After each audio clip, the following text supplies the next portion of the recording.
narinig Lolo ko. Ying. Sabi sa akin, punta ka sa project to. Humingi ng pera yung kapatid ko. Binigyan ko, tatayin.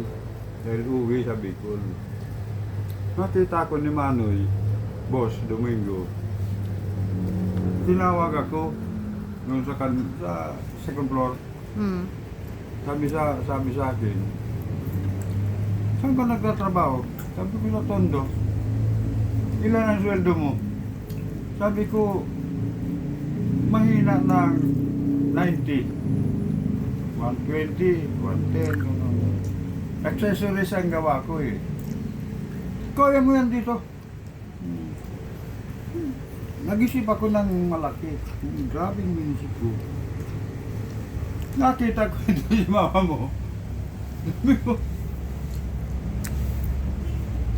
Siyempre na demoralisado ako eh. Sabi ko, Manoy, pag-isipan ko, kalibas ng siguro 2 linggo, pumunta na ako doon sa proyekto. Bakit? Bakit si mama ang dahilan? Siyempre, dalaga pa eh. Aha. Nasa office ito eh. Wow. Crush mo siya? Siyempre. Wow, lakas naman. Crush ka pala mama eh. Sabi ko, may nililigawan ako, tiniliguran ko yun eh. Ay, naku si Papa. Ghosting. Doon ako ang trabaho. Ah. Inumpisa ko na ito, kwentuhan kami.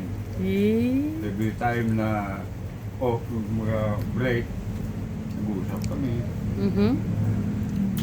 Na-develop. Wow, develop ah. Wow. Sana all.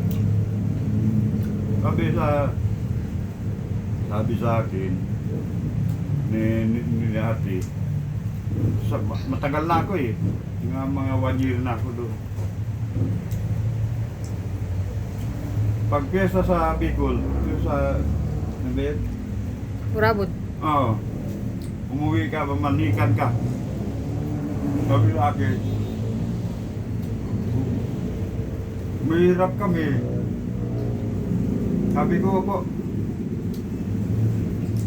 manikan kami doon. Yung tatay ko, mahirap. Si lolo mo yung isa pang lolo mo, Carpo. Tinawag ko yun. Si Tay, tatlo yun. Eh si lolo mo, Rupo, medyo may hangin yun. Lagot. Mama, may hangin daw si Lolo Rupo. Kaunti. Meron? Kaunti, oo. May konti? Pero totoo. Oo. Siyempre. Nagkasundo. Nayabang pero totoo. Wow, mayabang pero totoo. Wow. Masipag yun eh. Masipag din. Okay. Ang sabi, doon sa pamanihan ko, kasundo ng petsa. Buwan ng petsa. Dineklara nung mga magulang ganito. Kami naman, okay lang. Ibinig lang kami. Yun ang nangyari. June 12 ba yun o 11? Balik na ako dito sa trabaho ko Manila. Nung ikakaroon, bumalik ko doon nung may ano lang. Wow. Masaya naman kayo sa decision nyo. Ha? Okay naman. Walang pagsisisi. Wala. Walang Oh, may bumibili. Walang pagsisisi? Wala. Mama, ikaw? 100% talaga. 100%. Benta mo yung bumibili. Never ako nagsisi na iniwanan ko yung dati. Wala. Dito Wow. talaga deadly. Benta mo sa sarado na sa iba. Kaya ito masipag doon. Sipag pala si Wala Mama. pang tungit noon. Dali may kumakatok. Sandali lang. Kaya mo, bibili lang yan ng isang Kaya isang I stick love ng... so much the happening. Wow. Hanggang ngayon. May kumakatok.